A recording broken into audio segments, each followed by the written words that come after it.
Right Shankari, రిషికొండపై AP పర్యాటక అభివృద్ధి సంస్థ చేపట్టిన తవ్వకాలు నిర్మాణాలకు సంబంధించి కేంద్రం నియమించిన నిపుణుల కమిటీ నిన్న పరిశీలించింది. ఏదైతే తవ్వకాలు ఈ కట్టడాలు ఉన్నాయో దీనికి విరుద్ధంగా చేశారు అని చెప్పేసి కంప్లైంట్ రావడం వల్ల మొత్తం కమిటీ కూడా అక్కడ పరిశీలనకు వెళ్ళింది. మొత్తం 5 సభ్యులు రాగా జీవీఎంసీ అధికారులు ఈ బృందానికి మార్గదర్శనం చేశారు.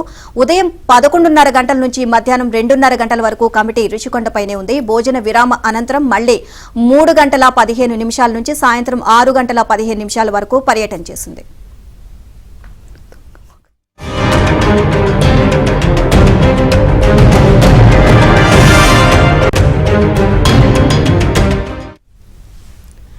రుషికొండలో తవ్విన మట్టిని భీమిలి మార్గంలో కాపులుప్పాడ, మంగమారిపేట తదితర బీచ్లో వేశారని ఫిర్యాదులు ఉండడంతో ఆయా ప్రాంతాలకు కూడా వెళ్లి ఎంత మొత్తంలో మట్టి వేశారనేది పరిశీలించారు. కొండను తొలిచిన విధానం, తవ్విన చోట ఏ విధంగా ఉంది తదితర అంశాలని పరిశీలించారు. భూగర్భ జలాలు ఉపయోగించకూడదని కేంద్ర అటవీ పర్యావరణ మంత్రిత్వ శాఖ సూచించగా ఏపీ టీడీసీ అందుకు విరుద్ధంగా వ్యవహరించిందనే ఆరోపణలపై కూడా తనిఖీలు చేసింది.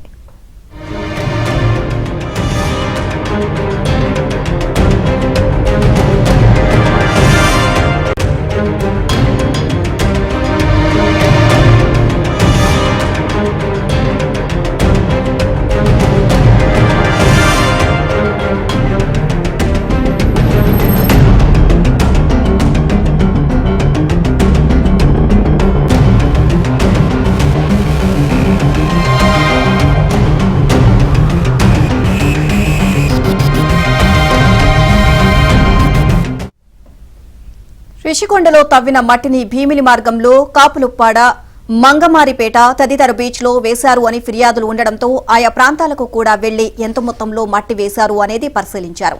కొండను తొలిచిన విధానం, తవ్విన చోట ఏ విధంగా ఉంది తదితర అంశాలన్నీ పరిశీలించారు. భూగర్భ జలాలు ఉపయోగించకూడదు అని కేంద్ర అటవీ పర్యావరణ మంత్రిత్వ శాఖ సూచించగా ఏపీ టీడీసీ అందుకు విరుద్ధంగా వ్యవహరించింది అనే ఆరోపణలపై కూడా తనిఖీలు చేసింది.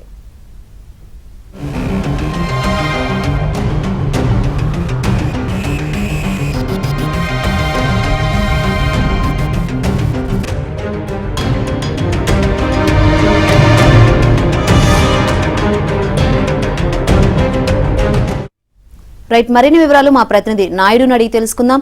నాయుడు, నిన్న రుషికొండను కేంద్ర నిపుణుల కమిటీ పరిశీలించినట్లు కనిపిస్తుంది. మొత్తంగా ఏమేమి తనిఖీలు చేసింది, ఏమేమి నిర్ధారించింది, ఈ రోజు కూడా తనిఖీలు చేసే అవకాశం ఉందా?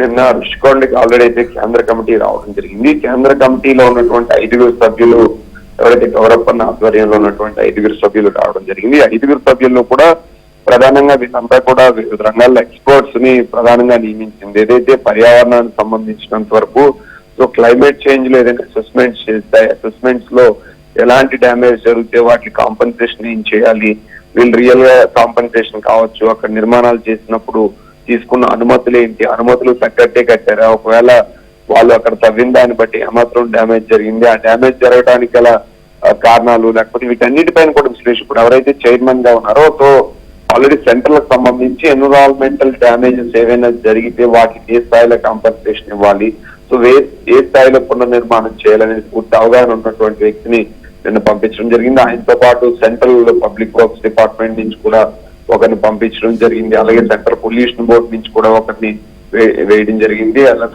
నేషనల్ సస్టైనబుల్ డెవలప్మెంట్ మేనేజ్మెంట్ నుంచి కూడా ఒకరిని వేయడం జరిగింది. అలాగే విజయవాడ రీజనల్ ఆఫీస్ నుంచి కూడా ఒక ఎన్విరాన్మెంటల్ ఎక్స్పర్ట్ కమిటీలో ఉన్నటువంటి ఒక సభ్యుని కూడా ఇక్కడికి పంపించడం జరిగింది. 5 సభ్యులు నేను ఇక్కడ ఆల్రెడీ రావడం జరిగింది. వాళ్ళు వచ్చి పరిశీలించడం జరిగింది. అయితే వీళ్ళంతా కూడా ఏంటంటే అక్కడ ఏం జరిగాయి అనే విషయాలను పరిశీలించడంతో పాటు దీంట్లో కొంత ఇంక్లూడ్ అయ్యి పూర్తి స్థాయిలో అధ్యయనం చేయాలి, అక్కడ ఏం జరిగింది, కొంత అంటే మట్టి అవి కూడా తల్లి బయట ప్రాంతాలకు వేశారు, కొన్ని అనుమతులు లేకుండా అక్కడ బోర్లు వేశారు. ఎందుకంటే సిఆర్జెడ్ నామ్స్ ప్రకారంగా బీచ్ పక్కన బోర్లు కానీ వేయడానికి వీళ్ళు దీనిపైన కూడా ఇంక్లూడ్ అయ్యి వాటన్నింటినీ కూడా పరిశీలించాలని చెప్పి నిన్న ఆల్రెడీ ఎవరైతే మూర్తి యాదవ్ కూడా హైకోర్టును ఆశ్రయించడం జరిగిందో అక్కడ తాజా ఉన్నటువంటి వాటిపైన కూడా ఫొటోస్ పంపించి వాటిని కూడా పరిశీలించాలని కూడా చెప్పినటువంటి పరిస్థితి అయితే ఉంది. మరోవైపు ఈ కమిటీ అక్కడ పూర్తి స్థాయిలో అంటే అనుమతులు ఎన్విరాన్మెంటల్ ఏదైతే సెంట్రల్ సంబంధించినటువంటి ఎన్విరాన్మెంట్ క్లియరెన్స్ ఇచ్చినప్పుడు వాళ్ళు ఎంత మేర అనుమతులు ఇచ్చారు, ఆ అనుమతులు తగ్గట్టు కట్టారా, మిగతా ప్లేస్ లో ఎక్కడెక్కడ కట్టారు, రెండోది వీళ్ళు గతంలో ఉన్నటువంటి నిర్మాణాలు అనుకున్నాయి, ఇప్పుడు నిర్మాణాలు అనుకున్నాయి, ఏదైతే కొండ ఉందో వీళ్ళు నివేదికలు ఇచ్చినటువంటి దీనికి తగ్గట్టు కట్ చేశారా లేదా అనే విషయాలపైన కూడా పూర్తి స్థాయిలో అధ్యయనం చేసినట్టు మనకు తెలుస్తుంది.